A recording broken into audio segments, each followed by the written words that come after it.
الحمد لله رب العالمين نشهد أن لا إله إلا هو ونشهد أن سيدنا محمدا عبده ورسوله اللهم صل وسلم وبارك على سيدنا محمد وعلى آل محمد وصحبه جميعا خصوصا منهم على سيدنا أبي بكر الصديق وعلى سيدنا عمر الفاروق وعلى سيدنا عثمان الغني وعلى سيدنا علي المرتضى وعلى ابنيه الكريمين الشهيدين الحسن والحسين وعلى من تبعهم بإحسان إلى يوم الدين أما بعد أعوذ بالله من الشيطان الرجيم بسم الله الرحمن الرحيم إنما يريد الله ليذهب عنكم الرجس أهل البيت ويطهركم تطهيرا صدق الله العظيم وصدق رسوله النبي الأمين الرؤوف الرحيم ونحن على ذلك لمن الشاهدين والشاكرين والحمد لله رب العالمين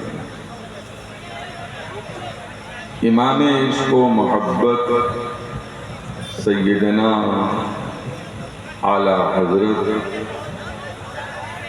فاضل بریلوی مولانا احمد رضا خان قدس سرہ اپنے شجرہ طیبہ میں ہم سنیوں کو یہ درس دیتے ہوئے نظر آتے ہیں دو جہاں میں خادم آل رسول اللہ دو جہاں میں خادم آل رسول اللہ کر حضرت آل رسول مقتدی کے واسطے سبحان اللہ سبحان اللہ آمین آمین ثم آمین حضرات بہت تھوڑی سی گفتگو کرنا ہے طبیعت ٹھیک نہیں ہے بس درود شریف پڑھیے اور تقریر سنیے اللہم محمد صلی اللہ علیہ وسلم خلیفۃ محمد صلی اللہ علیہ وسلم صلی اللہ علیہ وسلم سلم صلاۃ و سلام علیک یا رسول اللہ ابھی میں نے جس آیت پاک کی تلاوت کرنے کا شرف حاصل کیا ہے اللہ تعالیٰ اس آیت پاک میں اپنے نبی کے گھر والوں کو خطاب خصوصی طور پر فرمایا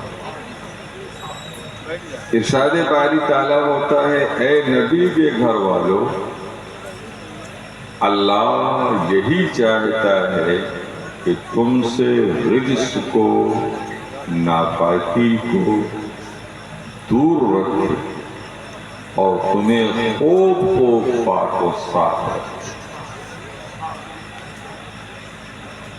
اب ایک سوال پیدا ہوتا ہے کہ اہل بیت اطہار ہیں کون لوگ سبحان اللہ سبحان اللہ کون لوگ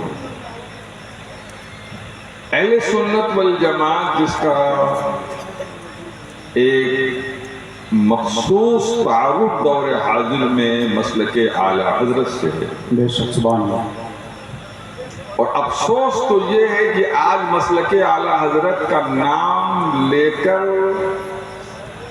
اپنی روزی روٹی چلا رہے ہیں اور انہیں کے پوتے کو گالی بھی بک رہے ہیں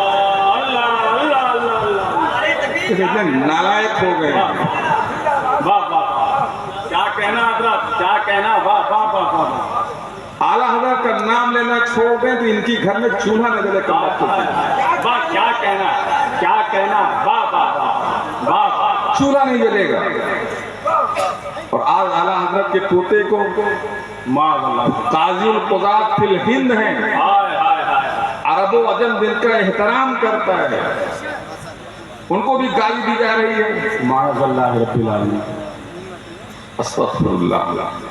اللہ تعالیٰ ان کو عقل عطا فرمائے، ان سے سب پریشان ہیں،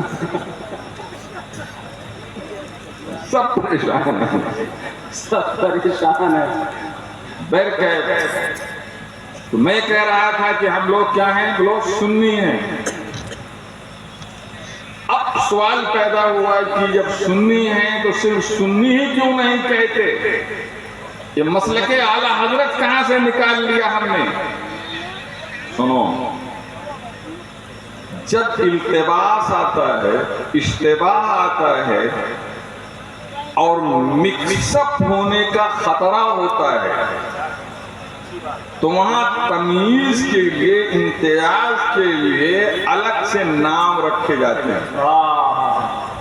مثلا جب میں حج کرنے کے لیے گیا سن 2013 میں، تو اب وہاں پر تو پوری دنیا کے لوگ تھے، تو ہم سے پوچھتے تھے کہ آپ ایشیا کے ہیں کہ یورپ کے ہیں؟ اے بھئی آپ بات نہ کرو، کہاں سے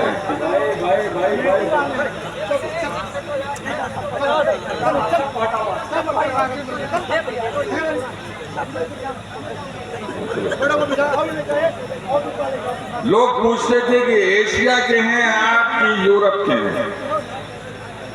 تو میں کہتا تھا ایشیا۔ تو پھر پوچھتے تھے ایشیا کے ہیں تو آپ ہندوستان کے ہیں کہ بنگلہ دیش کے ہیں کہ پاکستان کے ہیں کہ کہاں کے ہیں؟ ہندوستان کے۔ پھر پوچھتے تھے ہندوستان کے ہیں تو کس صوبے کے ہیں؟ اتر پردیش کے ہیں۔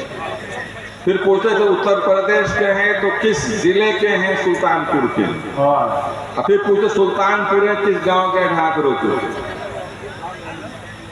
اب بتائیے ایک شخص اپنا تعارف کہاں سے شروع کیا؟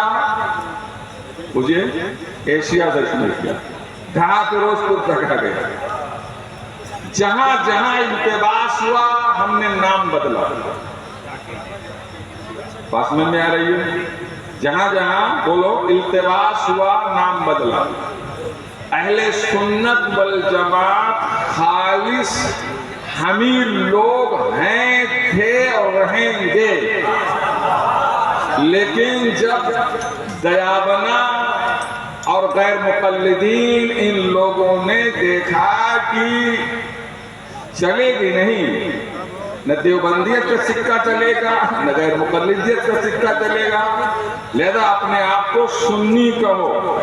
جب وہ لوگ سنی کہنے لگے تو اب ہمیں امتیاز کے لیے سنی کے ساتھ ساتھ مسلک اعلیٰ حضرت بابا نعرے تکبیر، نعرے رسالت، حضرت علامہ الحاج منظور احمد خان صاحب قبلہ۔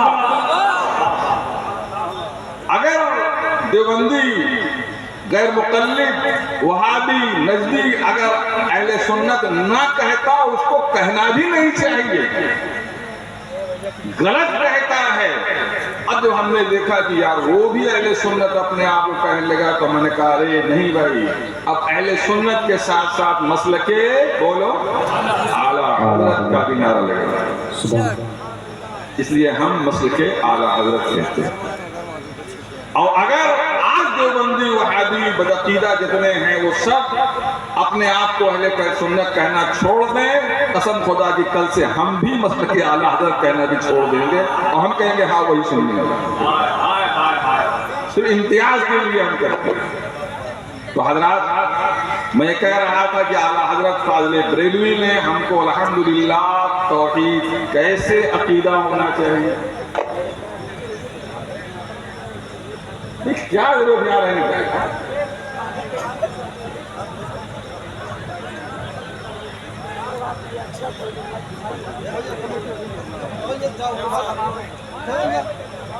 عقیدہ توحید کیسے ہونا چاہیے یہ اعلیٰ حضرت نے سکھایا، عقیدہ رسالت کیسے ہونا چاہیے یہ اعلیٰ حضرت نے سکھایا۔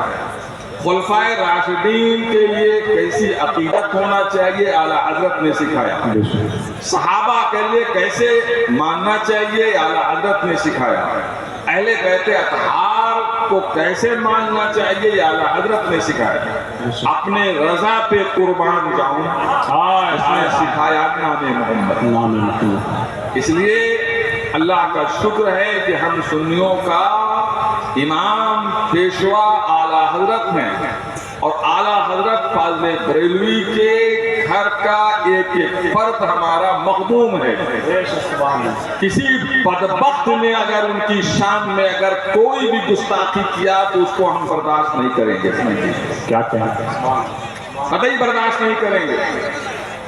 لہذا ہوش کے ناخن کر لیں جو لوگ بدتمیزی کر رہے ہیں۔ درود شریف پڑھیے، اللہم صلی علی سیدنا و شفیعنا نبینا مولانا محمد بارک سلم صلاۃ و سلام علیک یا رسول اللہ۔ حضرات، اللہ تعالیٰ فرما رہا ہے، اے نبی کے گھر والوں، اللہ یہی چاہتا ہے کہ تم سے رجس کو، ناپاکی کو دور رکھے اور تمہیں خوب خوب بولو پاک و صاف رکھے۔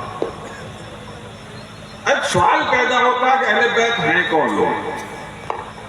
اب آپ قرآن اسی آیت کا آغاز دیکھیے تو اللہ تعالیٰ نے نبی کی ازواج مطہرات ہی کو مخاطب بنایا ہے، یا نساء نبی لستن کاحد من النساء، اے نبی کی بیویوں تم دنیا کی اور عورتوں کی طرح سے نہیں ہو۔ اور بات آتے آتے پھر انما یرید اللہ لیذھب عنکم الرجس اہل البیت تک بات آ گئی، تو معلوم یہ ہوا کہ جن کو خدا نے مخاطب کیا ہے، اگر اہل بیت سے کوئی ان کو نکالے گا تو وہ قرآن کا منکر ہے۔ بولیے کیا ہے؟ بولو، قرآن کا منکر ہے، وہ قرآن کا مخالف ہے، وہ روح قرآن نہیں جانتا ہے۔ اگر روح قرآن جانتا تو وہ کبھی بھی اہل بیت اطہار سے نبی کی بیویوں کو خارج بولو نہ کرے۔ اب آؤ حدیث سنو۔ نبی کریم صلی اللہ علیہ وسلم سے متعدد احادیث کریمہ مروی ہیں کہ اللہ کے نبی صلی اللہ علیہ وسلم نے متعدد مقامات پر اہل بیت اطہار کا جب نام لیا تو اس میں علی کا نام لیا، فاطمہ حسن کا نام لیا، حسین کا نام لیا، اور ایک یہ بھی سن لیجئے کہ جتنا کثرت سے اہل بیت میں نبی نے ان چاروں ذوات کو بیان کیا ہے، کسی اور کو اتنا کثرت سے بیان نہیں کیا ہے۔ سبحان اللہ، سبحان اللہ۔ لہذا جو ان چار ذوات کو اہل بیت سے خارج کرے وہ دشمن رسول ہے، وہ دشمن حدیث ہے۔ الحمدللہ کہ ہم اہل سنت والجماعت مسلک اعلیٰ حضرت کے ماننے والے، ہم نہ افراد کے قائل ہیں نہ ہم بولو تفرید کے قائل ہیں، ہم ایک اعتدالی، ہمیں قرآن نے امت وسطیٰ کہا ہے، ایک اعتدالی مسلک والے ہم لوگ ہیں۔ لہذا ہمارے یہاں اہل بیت نبی کی بیویاں بھی ہیں اور اولاد رسول اللہ علی، فاطمہ، حسن اور بولو حسین بھی ہیں۔ ایک بات دیکھیے، ایک لفظ ہے طاہر جو طہارت سے بنتا ہے، کسے بنتا ہے بولیے؟ طہارت سے بنتا ہے، اور ایک لفظ ہے مطہر جو تطہیر سے بنتا ہے، کسے بنتا ہے؟ تطہیر سے بنتا ہے۔ ارے واہ، اہل بیت دیکھو، طاہر وہ ہے، غور کیجئے، طاہر وہ ہے جو پاک ہو، کیا بولو؟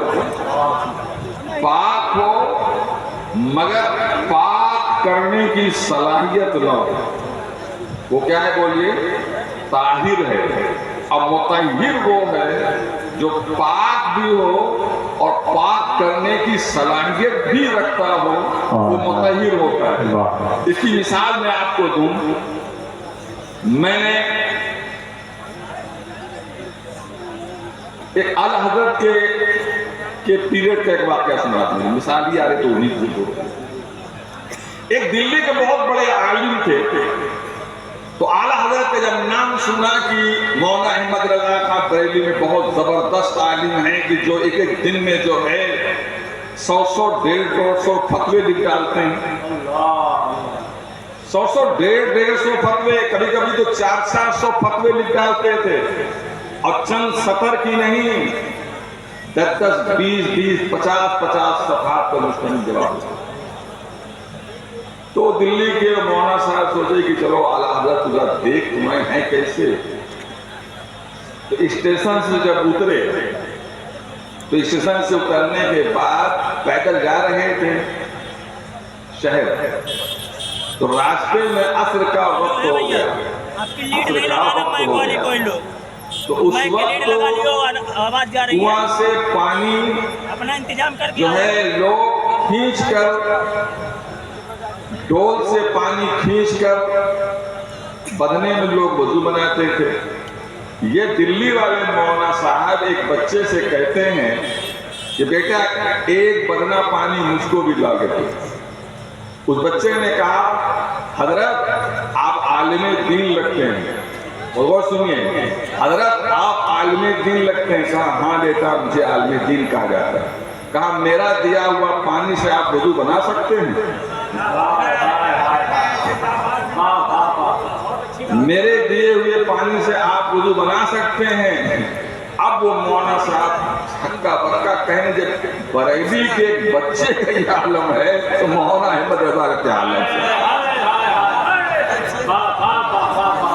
بچے کا یہ عالم ہے تو مولانا احمد رضا خان کا کیا عالم ہوگا؟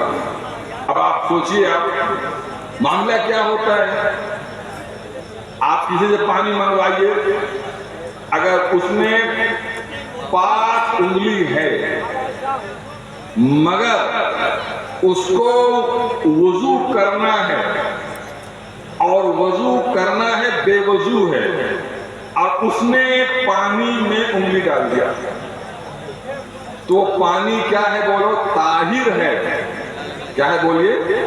طاہر ہے، پاک تو ہے، ناپاک نہیں کہا جائے گا مگر مطہر نہیں ہے، وہ پاک نہیں کر سکتا ہے، اس سے آپ وضو بولو نہیں بنا سکتے۔ یہ مسئلہ تو معلوم ہوا کہ طاہر خود پاک تو ہوتا ہے مگر دوسرے کو پاک کرنے کی صلاحیت نہیں رکھتا ہے۔ مگر وارے میرے نبی کے گھر والوں، خدا نے آپ کو تطہیر فرمایا ہے اور تطہیر کی کوکھ سے مطہر مطہر بنا کرتا ہے۔ آپ خود پاک ہیں اور جس کو چاہیں آپ پاک کر دیں۔ سبحان اللہ۔ اب میں آپ کو ایگزامپل دکھا رہا ہوں۔ میں نے ابھی بتایا کہ ازواج مطہرات کیا ہیں بولیے؟ اہل بیت۔ سب سے پہلی خاتون نبی کی شریک حیات، ان کا نام بولے کیا ہے بولیے؟ حضرت خدیجہ کیا بولیے؟ حضرت خدیجہ الکبریٰ۔ لاسٹ ٹائم میں مرگ بستر پہ محو استراحت ہیں، اللہ کے نبی صلی اللہ علیہ وسلم تشریف لائے، پوچھتے ہیں ماں طیبو کے یا خدیجہ، خدیجہ طبیعت کیسی ہے؟ کہا الحمدللہ، اللہ کا شکر ہے۔ حضور بیٹھ گئے، ماں خدیجہ الکبریٰ پوچھتی ہیں کہ آقا آپ بیٹھے ہیں؟ ہاں خدیجہ میں بیٹھا ہوں۔ آقا تشریف لے جائیے آپ، آقا تشریف لے جائیے آپ۔ اب آپ بتائیے کہ لاسٹ ٹائم چل رہا ہے زندگی کا، حیات کا، لائف کا، بس موت سے بہت قریب ہیں، اور آقا سے کہتی ہیں آپ تشریف لے جائیے۔ انہوں نے کہا کیوں؟ کہا جتنی دیر آپ میرے پاس بیٹھیں گے نا اتنی دیر معلوم نہیں کتنے جہنمیوں کو جنتی بنا دیں گے آپ۔ ہائے ہائے ہائے ہائے، واہ، آپ میرے پاس نہ بیٹھیں، آپ تشریف لے جائیں۔ آقا کریم صلی اللہ علیہ وسلم ماں خدیجہ الکبریٰ کی بات کو سن کر چلے گئے۔ اتم بچپن کی ایک سہیلی ہے، وہ موقع کی تلاش میں تھی کہ کسی دن میں تنہا دیکھتی تو میں ان کے پاس پہنچتی اور ان کو گھر واپسی کرتی۔ ایک گھر واپسی کا نعرہ نیا نہیں ہے، گھر واپسی کے لیے بہت یتن کیا گیا ہے، مگر الحمدللہ گھر واپسی نہ ہوئی ہے نہ ہوگی، بلکہ ہم لوگ آپ کی گھر واپسی کریں گے، اس لیے کہ ہر بچہ فطرت اسلام پر پیدا ہوا۔ ہائے ہائے ہائے، نعرے تکبیر، نعرے رسالت۔ جو اتم نے دیکھا کہ جناب لیٹی نہیں، کوئی ہے نہیں، اتم آ گئی، کہا خدیجہ تو میری بچپن کی سہیلی ہے رے؟ کہا ہاں۔ کہا کتنی بڑی مالدار تھی، تیری جو ایجنٹی کرتا تھا وہ بھی مالدار جاتا تھا، آج تو نبی کی قدموں میں کیا آئی، نبی کی زوجت میں کیا آئی کہ اتنی غربت ہو گئی، افلاس ہو گیا، فاقہ ہو رہا ہے، موت کی آخری گھڑیاں زندگی گزار رہی ہو، کوئی آ نہیں رہا ہے، تمہیں پرسہ حال کوئی نہیں، اکیلے پڑی ہوئی ہو۔ میں تو سوچتی ہوں کہیں ایسا نہ ہو کہ جب تمہاری موت ہو جائے تو اہل مکہ تمہیں اپنے قبرستان میں بھی دفن نہ ہونے دیں، پھر لاش کی بڑی بے قدری ہوگی۔ خدیجہ تم نے کیا زحمت مول لیا۔ خدیجہ الکبریٰ موت اور زندگی کی کشمکش میں ہیں، فرماتی اتم اپنے الفاظ واپس لے لو، اگر میں نے نبی کا کلمہ پڑھا اور نبی کے قدموں میں چرنوں میں اپنی پوری متاع تجارت میں نے صرف کر دیا ہے تو میں نے عقل مندی کا ثبوت پیش کیا ہے، نادانی نہیں۔ واہ واہ واہ، سبحان اللہ۔ یہ تم کہہ رہی ہو کہ اہل مکہ اپنے قبرستان میں دفن نہیں ہونے دیں گے تو آپ کی ناش کی بے حرمتی ہوگی۔ میں جس رب پر ایمان لائے بڑا غیور ہے، اگر مکے والے اپنے قبرستان میں دفن نہ ہونے دیں گے تو اللہ تعالیٰ ڈائریکٹ فرشتوں کو بھیجے گا اور میری ناش ڈائریکٹ جنت میں جائے گی، جنت میں جائے گی۔ لہذا مجھے اس طرح کی بات مت کرو، میں بہت سوچ سمجھ کر ایمان لائی ہوں۔ اچھا ایک اتم کو یہ بتا کہ اگر میں پرانے دھرم پر رہتی، نبی کا کلمہ نہ پڑھتی تو کیا ہوتا؟ موت تو آنا ہی تھا، مر جاتی، ساری پراپرٹی، سارا سامان، ساری تجارت سب رکھی رہ جاتی۔ آنے والا مورخ لکھتا ہے ایک بہت بڑی تاجرہ تھی خدیجہ الکبریٰ مکے میں، اس کے سوا اور کیا لکھتا ہے میرے بارے میں؟ مگر سن، میں نبی کا کلمہ پڑھا ہے، نبی کے جتنے فالورز ہوں گے، جتنے امتی ہوں گے، سب مجھے اپنی ماں کہیں گے۔ سبحان اللہ، سبحان اللہ۔ مجھے اپنی ماں کہتے ہیں، یہ فخر میرے لیے بہت عظیم ہے۔ اتم نے یہ الفاظ سنا تو اتم کہتی ہے خدیجہ میں آئی تھی آپ کو مس گائیڈ کرنے، مگر آپ نے ایسی تبلیغ کیا کہ آپ نے تو مجھ کو ہی اپنا لیا، کلمہ پڑھائیے، میں بھی مشرف بہ اسلام، میں بھی مشرف بہ اسلام ہو جاؤں۔ اتم نے کلمہ پڑھ لیا۔ بولو یہ کیا ہے حضرت خدیجہ الکبریٰ کی؟ یہ تطہیر ہے۔ کیا ہے بولو؟ اب آؤ سیدہ فاطمہ ان کی شہزادی کی تطہیر دیکھو۔ یہودین عورتوں نے دعوت دیا، فاطمہ ہمارے یہاں ایک بہت بڑی تقریب ہے، سیلیبریشن ہے، آپ آتی تو ہمارے یہاں 4 چاند لگ جاتا ہے ہماری تقریب میں۔ سیدہ فاطمہ نے دعوت قبول کر لیا اور این ٹائم بابا جان کے پاس، بابا جی ہاں بیٹا کیا ہے؟ فاطمہ کیا ہے؟ کہا ابو یہودین عورتوں میں دعوت دیا ہے اور میں نے ہاں کر لیا ہے۔ کہا جاؤ گی؟ کہا ہاں جاؤں گی۔ کہا پھر کیسے جاؤ گی؟ کہا ابو اسی لیے تو آئی ہوں۔ کہا کیا ہے؟ کہا ابو چاہتی ہوں کہ جنت سے جوڑا منگوا دیا۔